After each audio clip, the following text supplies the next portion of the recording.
Halo, apa kabar kalian hari ini anak-anakku? Semoga semua sehat dan dipenuhi sukacita. Jumpa kembali dengan Bunda Meiske hari ini dalam Do Re Mi, doa dan renungan misioner bersama sekami Santo Petrus dan Paulus Argapura Keuskupan Jayapura.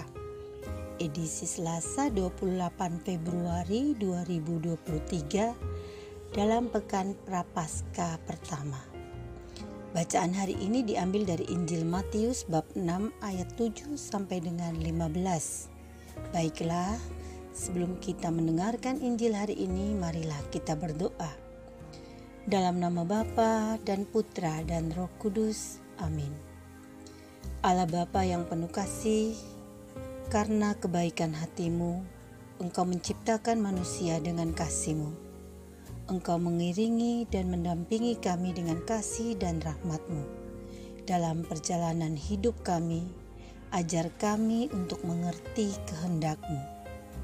Hari ini kami akan belajar sebagian dari firman-Mu. Bersabdalah ya Tuhan, kami siap mendengarkan. Demi Yesus Kristus, Tuhan dan pengantara kami. Amin. Semoga Tuhan beserta kita sekarang dan selama-lamanya. Inilah Injil suci Yesus Kristus menurut Matius. Dalam khotbah di bukit, Yesus berkata kepada murid-muridnya, "Dalam doamu janganlah kamu bertele-tele seperti kebiasaan orang yang tidak mengenal Allah. Mereka menyangka bahwa karena banyaknya kata-kata doa mereka dikabulkan. Jadi janganlah kamu seperti mereka, karena Bapamu mengetahui apa yang kamu perlukan sebelum kamu minta kepadanya. Karena itu berdoalah begini: Bapa kami yang di surga, dikuduskanlah namamu, datanglah kerajaanmu, jadilah kehendakmu di bumi seperti di surga. Berikanlah kami pada hari ini makanan kami yang secukupnya, dan ampunilah kami akan kesalahan kami, seperti kami juga mengampuni orang yang bersalah kepada kami. Dan janganlah membawa kami ke dalam pencobaan, tetapi lepaskanlah kami daripada yang jahat. Amin.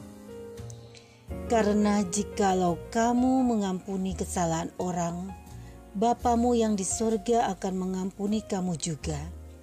Tetapi jikalau kamu tidak mengampuni orang, Bapamu juga tidak akan mengampuni kesalahanmu." Demikianlah sabda Tuhan. Terpujilah Kristus. Anak-anak dan remaja misioner, salah satu pesan praktis yang bisa kita maknai dari perikop hari ini adalah soal kesederhanaan. Yesus mengajak para murid untuk mempunyai sikap dan hati yang sederhana.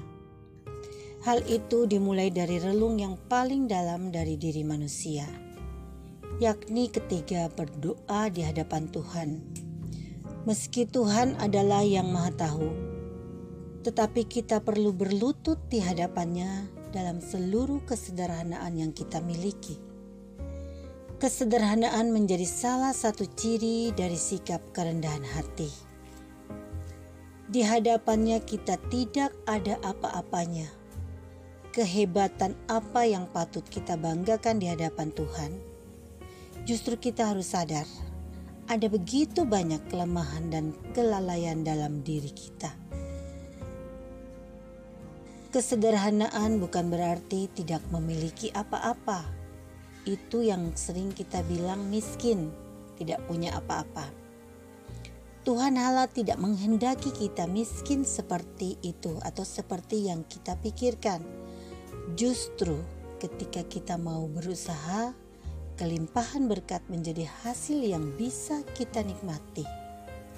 Ketika kita tidak dilarang kaya raya, tetapi menjadi tidak baik adalah ketamakan, kerakusan, dan keserakahan.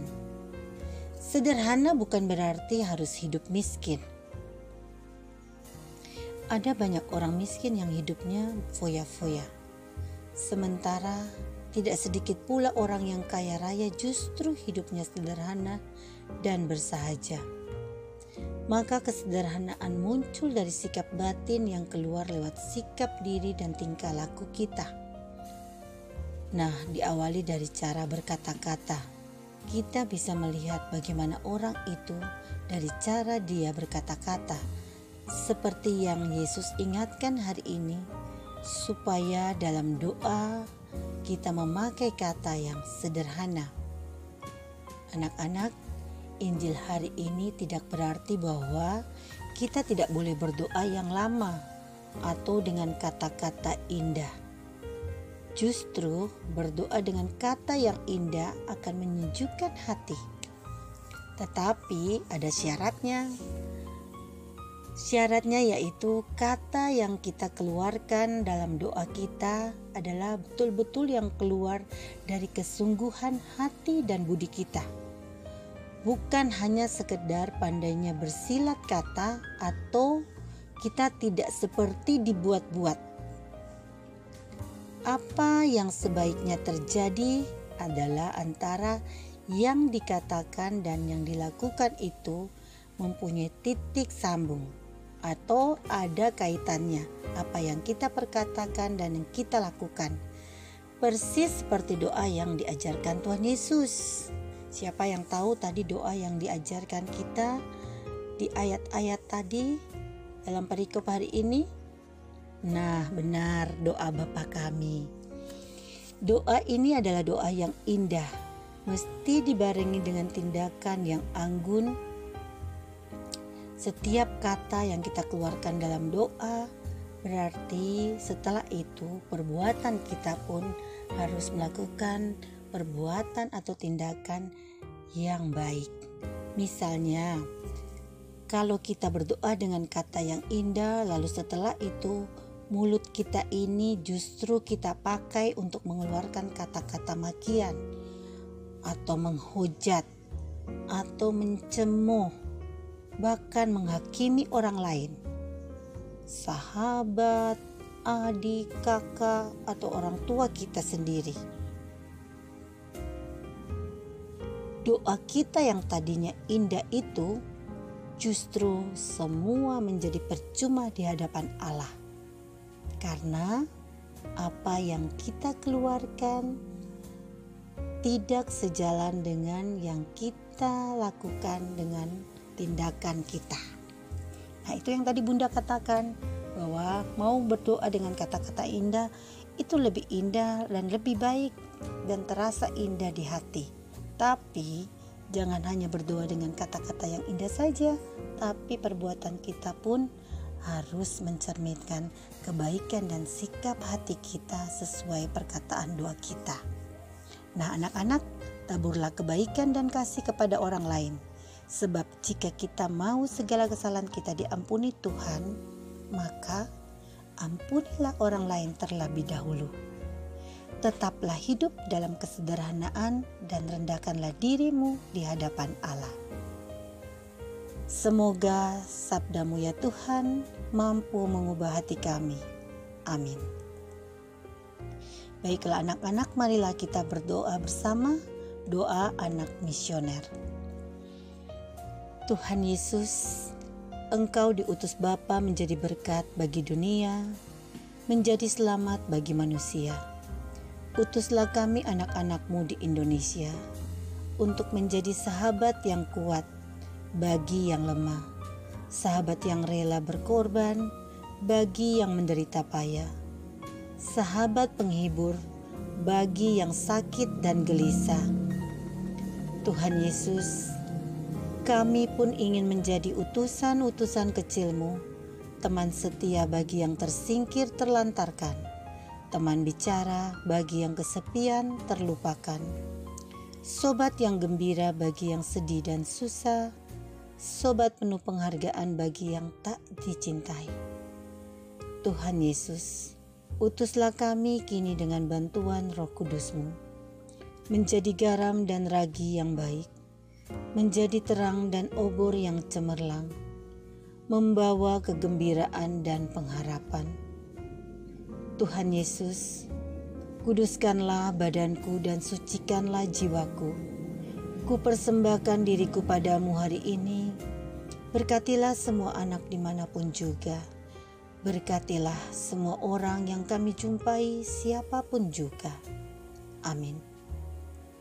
Bapa kami yang ada di surga, dimuliakanlah namamu. Datanglah kerajaanmu, jadilah kehendakmu di atas bumi seperti di dalam surga. Berilah kami rezeki pada hari ini, dan ampunilah kesalahan kami, seperti kami pun mengampuni yang bersalah kepada kami. Dan janganlah masukkan kami ke dalam pencobaan, tetapi bebaskanlah kami dari yang jahat. Amin. Salam Maria, penuh rahmat, Tuhan sertamu. Terpujilah engkau di antara wanita, dan terpujilah buah tubuhmu Yesus. Santa Maria Bunda Allah, doakanlah kami yang berdosa ini, sekarang dan waktu kami mati. Amin. Kemuliaan kepada Bapa dan Putra dan Roh Kudus, seperti pada permulaan, sekarang, selalu, dan sepanjang segala masa. Amin. Marilah kita menerima berkat Tuhan. Semoga kita semua selalu dilindungi, dibimbing, dan berkati oleh Allah yang Maha Kuasa, dalam nama Bapa dan Putra dan Roh Kudus. Amin. Salam sehat selalu. Selamat berkarya di hari ini. Tetap semangat dan jangan lupa tersenyum. Sampai berjumpa dengan Bunda dan kakak-kakak yang lain di Doremi selanjutnya.